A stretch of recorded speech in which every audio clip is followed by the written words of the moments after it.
श्रृंगी ऋषि कौन है? विभांडक ऋषि के पुत्र हैं।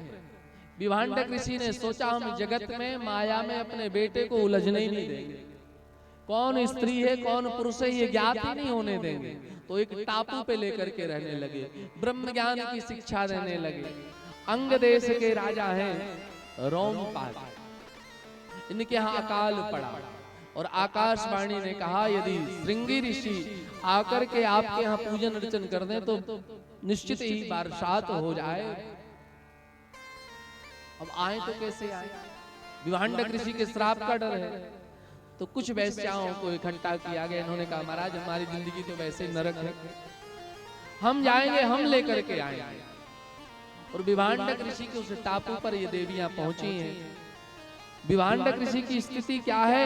कहते हैं महाराज स्त्री समुदाय को देख करके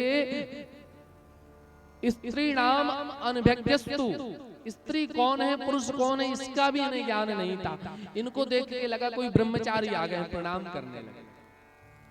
इन्होंने रसगुल्ला खिलाया तो महाराज किस पेड़ का फल है, इतना मीठा होता है?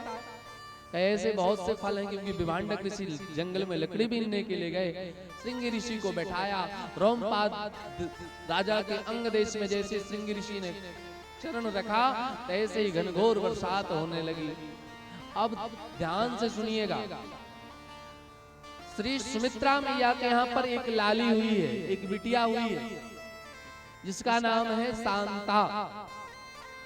शांता श्री दशरथ जी महाराज की कन्या है, परंतु अंग देश के राजा जो रोमपाद हैं दशरथ जी के अभिन्न मित्र थे, इनके पास संतति नहीं थी, तो शांता को अंग देश के राजा को दे दिया।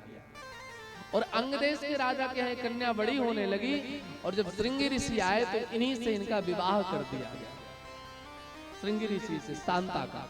विभांडक ऋषि क्रोध करते हुए आए और देखा कि सामने अब बेटे के साथ बहू है तो गुस्सा जाता रहा, पुत्रवती हो आशीर्वाद दिया है। इस तरह से श्रृंगी ऋषि का परिचय है। श्रृंगी ऋषि राम जी के जीजाजी होंगे।